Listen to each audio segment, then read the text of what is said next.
In his first address to a joint session of Congress, and arguably the most important night of his presidency thus far, President Donald Trump struck a more measured, optimistic tone than the country has become accustomed to hearing. The time for small thinking is over. The time for trivial fights is behind us.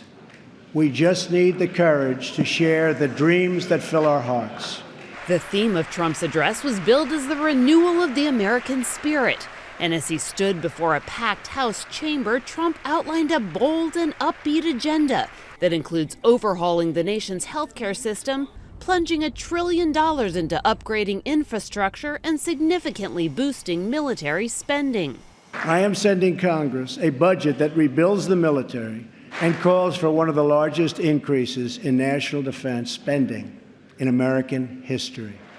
Trump's speech underscored many of his key campaign pledges, from massive tax cuts and better trade deals to fixing what he called the Obamacare disaster.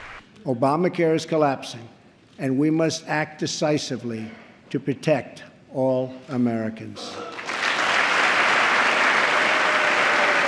Action is not a choice, it is a necessity. Despite signaling earlier in the day that he might be open to immigration reform legislation, Trump doubled down on his plans to build a wall and fiercely defended the need for a revamped travel ban. It is not compassionate, but reckless to allow uncontrolled entry from places where proper vetting cannot occur.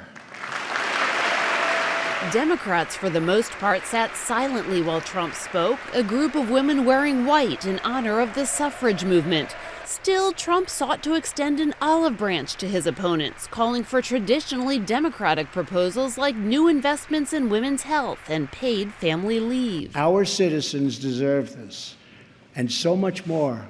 So why not join forces and finally get the job done and get it done right?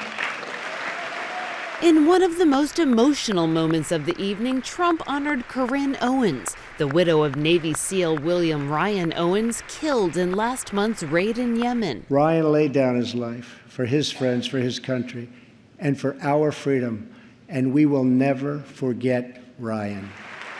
After a rocky 5 weeks marked by historically low approval ratings, Trump was looking to change the narrative with Tuesday night's speech.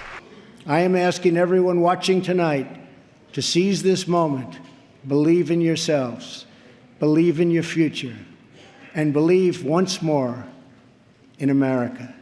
And reset a chaotic start to his young administration.